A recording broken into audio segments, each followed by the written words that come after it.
اعوذ باللہ من الشیطان الرجیم بسم اللہ الرحمن الرحیم۔ جیسے کہ رمضان کا مہینہ سٹارٹ ہونے والا ہے تو ہمیں چاہیے کہ ہم اس کی تیاری کریں۔ اور کس طرح تیاری کریں؟ جیسا کہ ہمارے گھر میں جب کوئی مہمان آتا ہے تو ہم اس کے لیے تیاری کرتے ہیں۔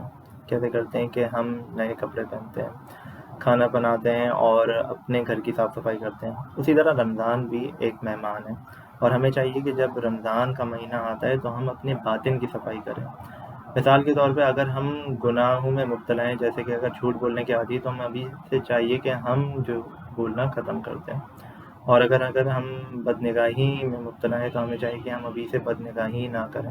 اسی طرح اگر ہم دیگر گناہوں میں مبتلا ہیں تو ہمیں چاہیے کہ ہم ان گناہوں سے ترک کر دیں تاکہ ہم اپنے نفس پہ قابو پا سکیں۔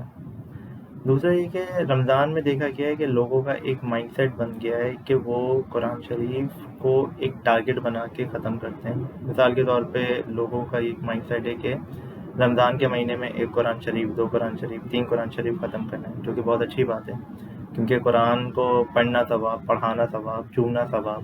لیکن جب ثواب ہی مطلوب ہے تو وہ کام کیوں نہ کیا جائے کہ جس میں زیادہ ثواب ہے؟ اور وہ کیا ہے کہ جب ہم قرآن پاک میں دیتے ہیں کہ اللہ تعالیٰ نے ارشاد فرمایا سورہ بقرہ کی دوسرے آیت میں، ذالک الکتاب لا ریب فیہ ھدی للمتقین، یعنی وہ یہ ذیشان کتاب ہے جس میں شک کی کوئی گنجائش نہیں اور متقین ڈرنے والوں کے لیے ہدایت ہے۔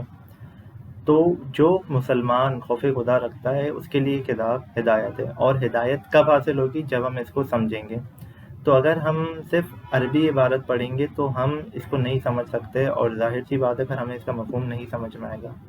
تو ہمیں چاہیے کہ ہم قرآن پاک کو کثرت سے پڑھنے کے بجائے بے شک اس کی کوانٹٹی کم کر دیں، اور اس کو بے شک اگر روز ہم اپنا معمول بنا لیں، اسپیشلی رمضان میں یہ معمول بنا لیں کہ اگر ہم صرف قرآن کی ایک آیت ترجمہ اور تفسیر کے ساتھ پڑھیں، جو کہ بہت اچھا ہوگا۔ اس سے ہمیں قرآن کا مفہوم سمجھ میں آئے گا اور اس کے مطابق ہم عمل کر سکیں گے۔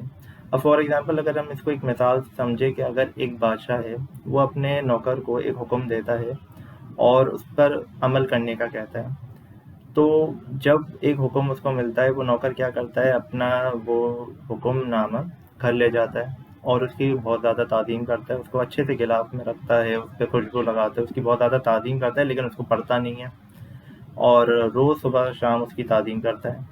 پھر جب وہ بادشاہ کی بارگاہ میں پیش ہوتا ہے، جب بادشاہ اس سے پوچھتا ہے کہ کیا تم نے میرے اس حکم پر عمل کیا، تو وہ بتاتا ہے بادشاہ کو، نہیں میں نے اس کو پڑھا نہیں، لیکن میں اس کی بہت زیادہ بادشاہ میں نے تعظیم کی، اس کو میں روز چومتا تھا اور اس کی بہت زیادہ تعظیم کرتا تھا۔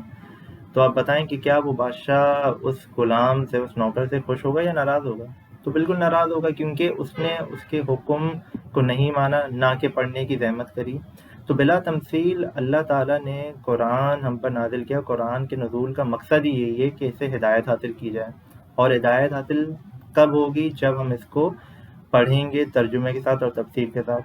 اور بہت ہی بہتر ہے اگر ہم کسی علماء کرام سے اس کو پڑھ سکیں اور پراپر ایک فرض علوم کورس کریں اور اس کی باقاعدہ کلاسز لے کے پڑھیں، تو یہ بہت اچھی بات ہے۔ تو ہمیں چاہیے، خلاصہ کلام یہ ہوا کہ قرآن کو ترجمہ تفسیر کے ساتھ پڑھا جائے اور اس کے مفہوم کو سمجھا جائے، تاکہ ہم حقیقی معنی میں اس کی ہدایت حاصل کر سکیں۔